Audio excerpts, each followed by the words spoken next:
Hello, welcome back to a new YouTube video today, and we are at Silverado. Again, as you guys know, Silverado is one of my favorite golf courses here in Scottsdale, Arizona. Beautiful layout, pretty wide open, fairly simple, easy. I like that in a golf course. So if you guys want to have a good round of golf with some nice people, come to Silverado. Moving on, we are going to do, haven't decided, 3-club challenge. Or is it technically a 2-club challenge? Because I'm picking my driver and a 7-iron and a putter. Some people say that a putter doesn't count, so that's really like a 2-club challenge. People don't want to do a 3-club challenge and they will just use the putter. But I don't believe in that. We're doing a true 3-club challenge, and that's going to be my driver, 7-iron, and my putter. And I'm going to have to get probably a little creative about it. So let's just get right into it. I'm starting on the 3rd hole. It is a par 4. Normally I hit like driver. I'm not even going to say that because if I don't hit my driver well, you're going to be like, you must hit it compared to normal. But I should be good for the 1st hole with the clubs that I've selected.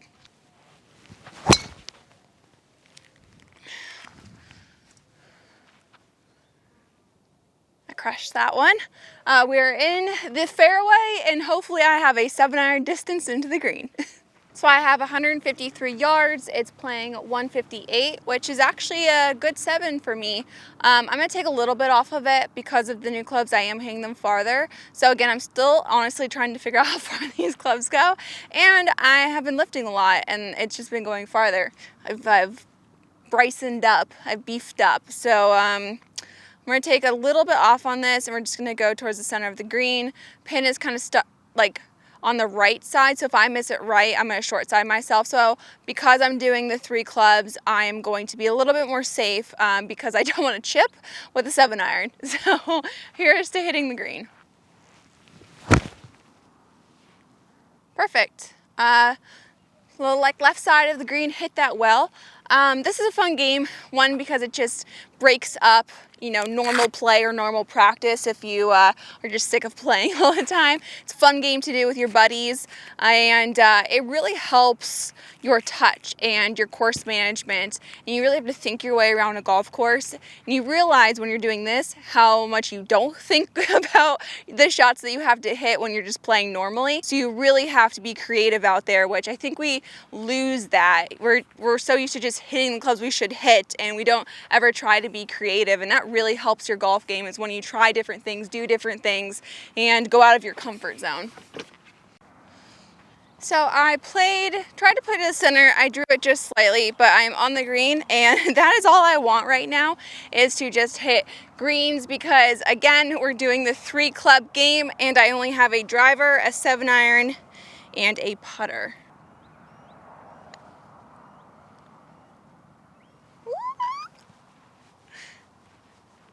Could make it very difficult on myself and I could do the game that I talked about before where I drop back, but I think that would be too much. I don't think I could handle that one. So let's just tap this in for par and move on to the next hole.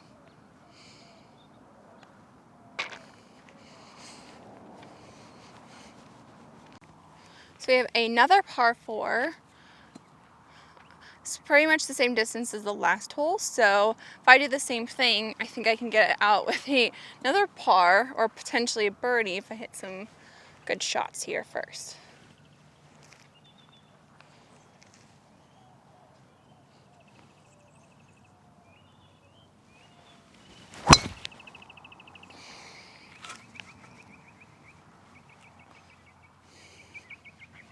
So I have 152. Guys, I didn't plan this, or maybe I did. It's gonna get very interesting in the next couple holes. We have some par 3s coming up, and I draw a par 4, but I don't know what I'm gonna do. So let's just enjoy the fact that I have another good yardage for my 7-iron. Again, I'm gonna take a little bit off of this because I'm actually hitting my 7 more along the lines of 160. So I'm just gonna choke down, swing a little bit easier. There is a bunker on the left side, really nothing too much on the right side, so I am just going to go right at this pin. It's center of the green, so if I miss it either way, I should be just fine on the green. Again, green is the goal here. I'm not trying to do anything too cute. Not trying to be too cute here.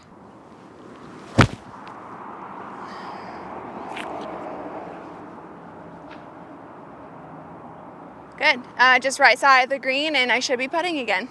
So I think it rolled down a little bit, but again, I'm on the green, I'm putting, that's all I can ask for.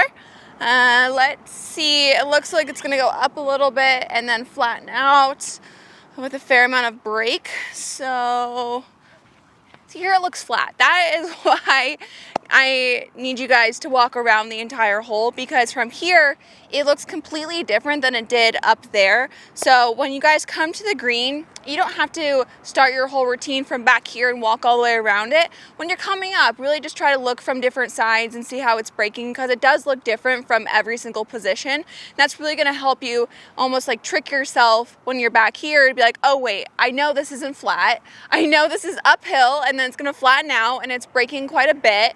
So again, you have to read it from all different angles because it looks different from different positions. So I know that this is not flat, even though it looks a little bit flat from here. It's going to be uphill at the start, then it's going to flatten out and then break. So I need to make sure I have enough speed to get us up this hill and get it going.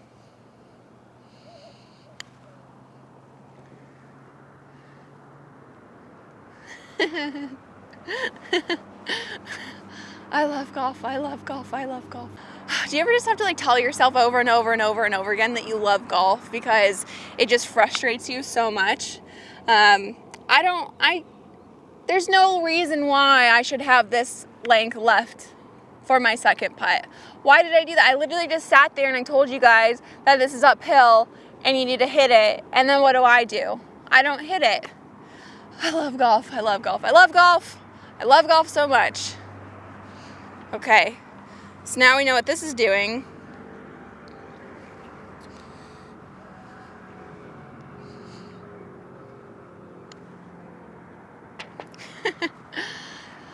It'd be so much easier if I didn't have to stress myself out so much and have to hit 5, 6, 7 footers for par all the time. That's why you guys always wonder why I stopped playing golf. It's for that reason right there, because in tournaments, I didn't hit it all that straight all the time because I'm a mental head case.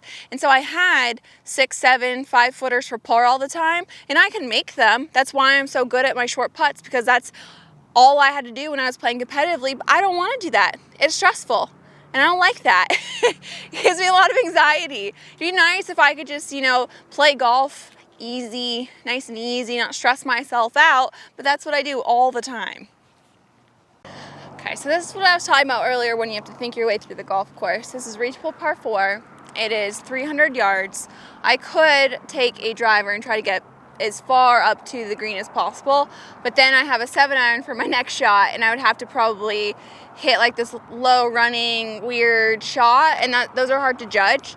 So the smart play is just to hit 150, 150, and that way I can just hit back-to-back 7-irons. So that's what I'm going to do on the shot. And frankly, this is probably how a lot of people should be playing this hole regardless, because when they take the driver out, it is a risk-reward hole, but most people aren't consistent enough with their driver, so they end up blowing it out of bounds, or they can't find their ball, and they make up like a double or a triple, when if they just take, like a 8-iron off the tee, or if you guys are really long hitters, 9-irons, play the hole a lot easier.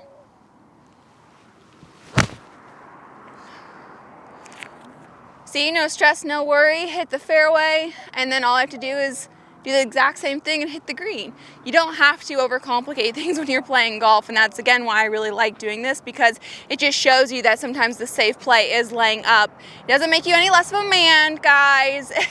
Sometimes it's actually going to help your score, and you're not going to have a blow-up hole because you're trying something that, isn't frankly in your bag. I have 112 in, so I crushed that 7-iron.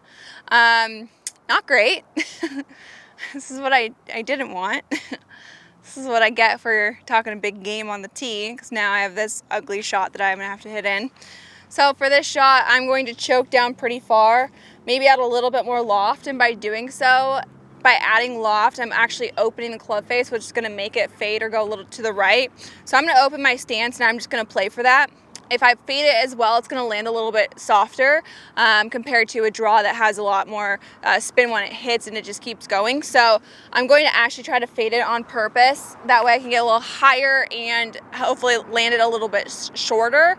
I would run it up normally if I was just hitting this shot. Let's say I was like under a tree and I needed to hit it low. The only problem is that there's a bunker right where I need to run it through, so I can't do that. So I'm gonna have to hit more of a lofted shot, so that's why I'm trying to maneuver my hands and my setup so I can hit a little bit higher. It's gonna take a lot of touch and creativity for this shot. Again, I'm just trying to hit on the green. This is gonna be a tough one to hit. Go, go. Oh, oh my God, I think I peed myself a little bit right there. There was a bunker, and I hit literally like this far from the lip of the bunker and ended up shooting forward, so I am fine. I'm good. I was a little dicey there for a second because I really don't want to have to hit a bunker shot with a 7-iron. That is just not fun. So I'm still short of the green, which is totally fine. I'm going to have to putt this. There's no way I would hit a 7-iron because I'd have to probably carry it to about here, and that's just not happening. So we're just gonna putt it. We're gonna use the old Texas wedge.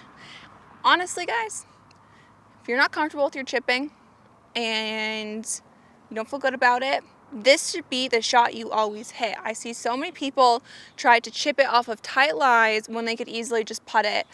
A bad putt is going to be so much better than a bad chip. And I feel like a lot of guys don't want to use their putter because their buddies make fun of them. Just do it. Hit the putter. They're not going to make fun of you when you keep taking all of their money.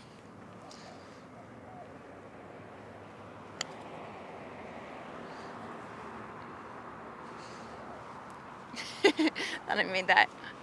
So as you can see, like that, I would have had to hit a really, really solid chip to get it that close. And I hit just a normal putt. Like I didn't do anything different. I didn't do anything special, but I would have had to clip it perfectly to hit that chip shot. So again, if you are uncomfortable with your chipping, putt it. So we have a little bit of a dilemma. I have 185 and it's a bit downhill. I'm gonna try to hit a 7 as hard as I possibly can to get it there. I don't really want to hit a bunt driver just because there's a lot of trouble up on the right side and the left side. So if it rolls up, it could potentially go in those bunkers. I'm just trying to avoid a bunker shot with my 7-iron as much as possible. So even if I'm short, I will have just a basic pitch or bump and run up to the green. So I think that's the better option here.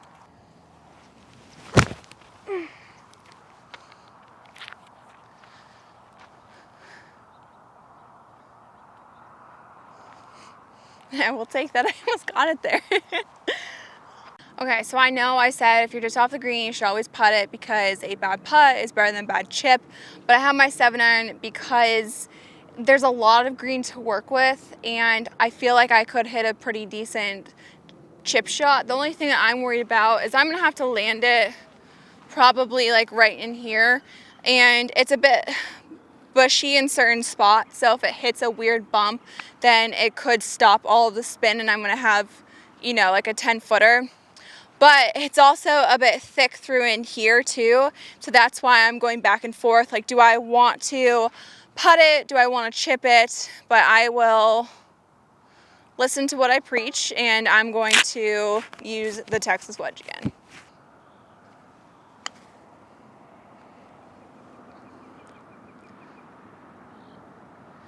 Again, that's not bad. You know, I'm going to have like a 4-footer. As we know, I'm pretty good with my short putts. Oh, made it again. Again, another stressful par, but we made it. I think that was a better option than hitting that bunt driver, because you can see the screen. I had a very narrow window where I could have rolled it up. There's a lot of trouble on the right side, so I just played it smart. And you can always play par 3s this way. If you are playing a very difficult golf course and you are not comfortable with the club that the shot requires, you can always lay up on a par 3. No one is telling you how you have to play a golf hole. You can play it however you want to play it, and sometimes to avoid the really big numbers, you have to play it a little bit more safe. So keep that in mind.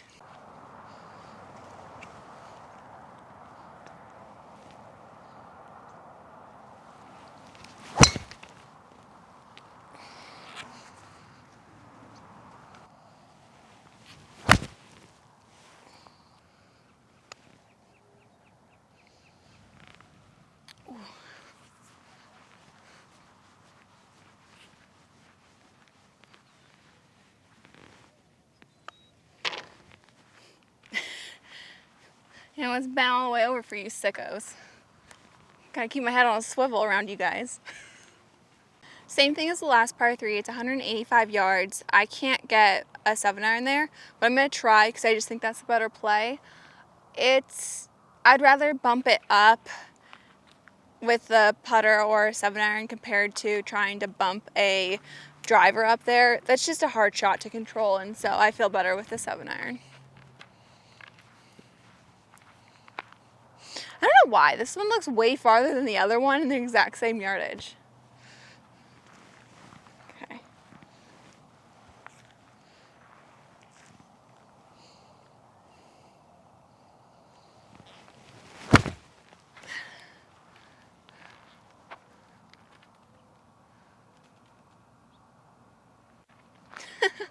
I'm so short.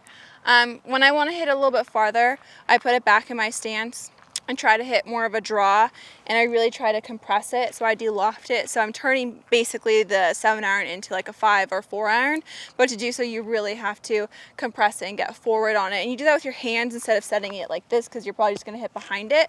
So when you come through it, you really just try to turn it over and de-loft it through. And that actually helps you draw it as well, because when you're kind of turning it over, it almost feels like it's shutting. So if you just actually release it as hard as you can, you get a little more power and more distance with it. Okay, friends, we have a dilemma here. This is a little outside my comfort zone for a Texas wedge. There's a lot I need to get through, and this grass isn't cut super short, and it's also like a little sticky at times, and it's uphill right at the end, pretty uphill.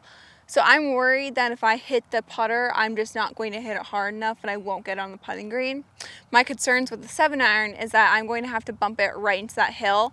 I'm going to have to do that so it kills a lot of the momentum going forward.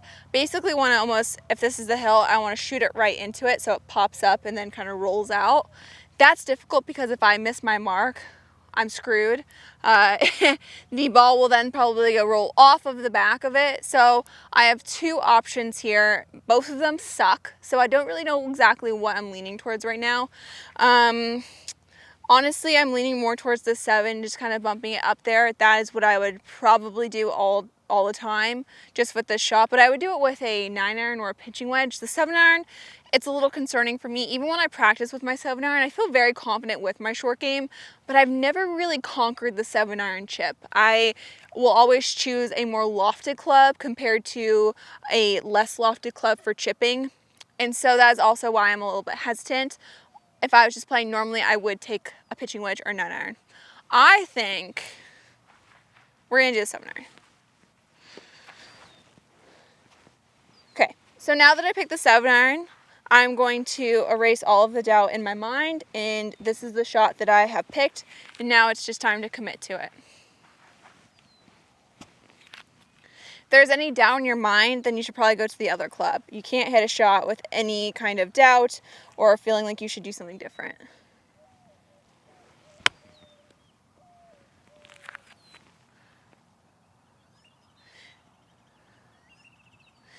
I missed my spot just a little bit. It came out a bit hotter than I thought it was going to, but still it's not bad. I'm on the putting green, and that's all I really need because I'm also confident with my putting, so if I give myself a chance to putt, then I feel pretty confident I'm going to make it. I was very concerned with the putter just not being able to get it on the putting surface. So I don't know if I chose right, to be honest, but I accept my consequences, and let's try to make my par putt.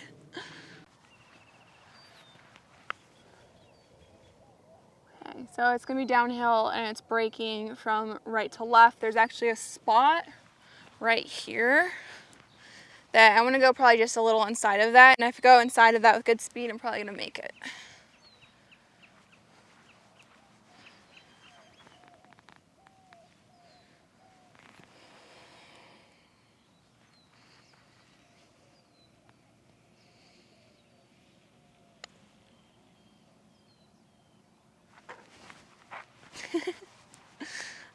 I love golf sometimes.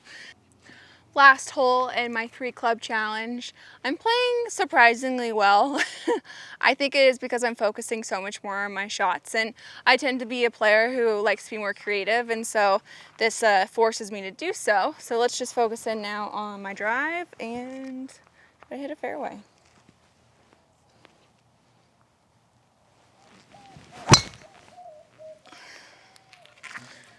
Ooh. I think I'm gonna go driver. You know the saying, do as I say, not as I do? Well, that applies perfectly here. I'm gonna hit driver off the deck. I have 230 in. Chances are I'm probably going to leave myself in a very difficult position to then have to hit a 7-iron shot. I should probably just hit a little punch 7, have another little punch 7 in, and 2-putt for my par. But you know what? I don't feel like doing that. I'm going to hit driver off the deck. With driver off the deck, just hit it as you normally would hit like a 3 wood. I think people, when they try to hit driver off the deck, they try to do something that is very like uncommon or weird, or they just try to hit it too hard. Literally just hit it like a 3 wood. It's just going to be it's going to be pretty low. Doesn't mean you must hit it though.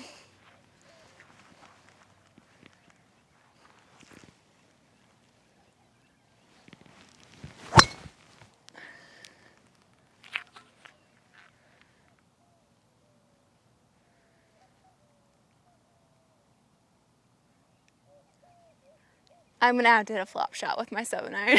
I didn't leave it in the best spot, but actually hit pretty solid. I was trying to cut it just slightly and it just stayed straight. So I'm either in the bunker or I'm just left of the bunker in the rough, which are both not ideal for a 7-iron, but we'll get through it.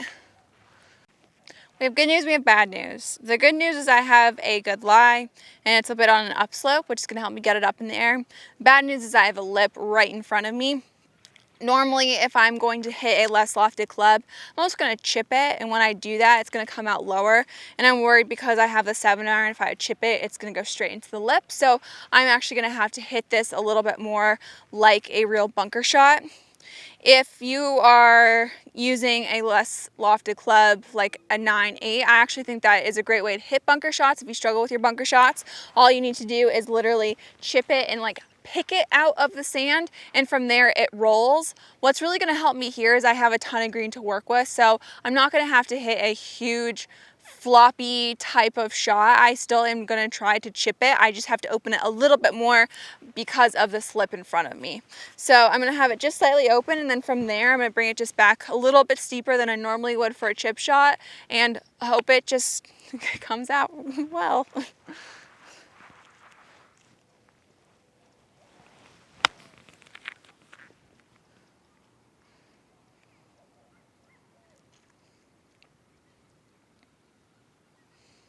You know what? It's not bad. It could have been better. Could have been a lot worse. I think if I just hit it too hard. I did everything right, but I flew it past the spot I wanted to fly to. That was going to kill a lot of the juice that came out with it, and it just rolled a little bit too far. But you live and you learn. So not terrible. Obviously I hit it too far, but it could have been a lot worse considering the circumstances. If you have a longer bunker shot like I did, using a pitching wedge or a 9-iron is actually a really smart play because you have so much green to work with. If you have a bunker shot and it's on the uphill and you try to hit a 60 or 54 or 56, it's going to spin so much. You have to hit it so hard and so perfectly that it's very difficult to control. If you hit almost like a chip shot out of the bunker, you're going to end up with a much better shot, and you're not going to have the risk of chunking it or blading it way over the green. It's just a very safe shot to hit pretty much all the time.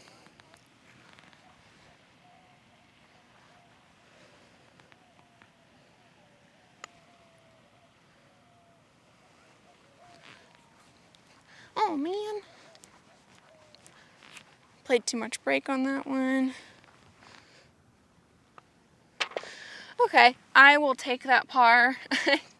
Played really well considering I only had 3 clubs. Again, just to recap, I think it's because you have to be more creative, you have to think your way around the golf course, which is what I really like to do. And I also lucked out where I was just hitting driver almost full 7-irons or close to it, so it really didn't stress me out all that much. It was hard towards the end, but as you can see, so I put myself in a very difficult position because instead of playing smart and hitting 7-iron into the green and potentially making birdie, me, I put myself in a position where I was stressed out. I didn't know it was going to happen. I could have hit it back into the bunker. I could have flown it over. Could have been a big number. I luckily got away with a par, but again, it just shows you how important course management is. So apply that into what you do when you're just playing normally with your entire set of clubs.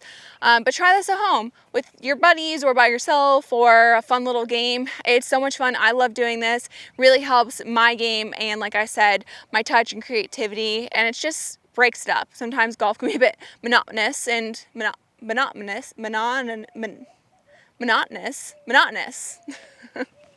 Same. Never mind. It's been a long day. I'm tired. Hope you guys enjoyed today's video. Don't forget to leave a comment down below, like, and subscribe to my channel, and I will see you guys next Thursday.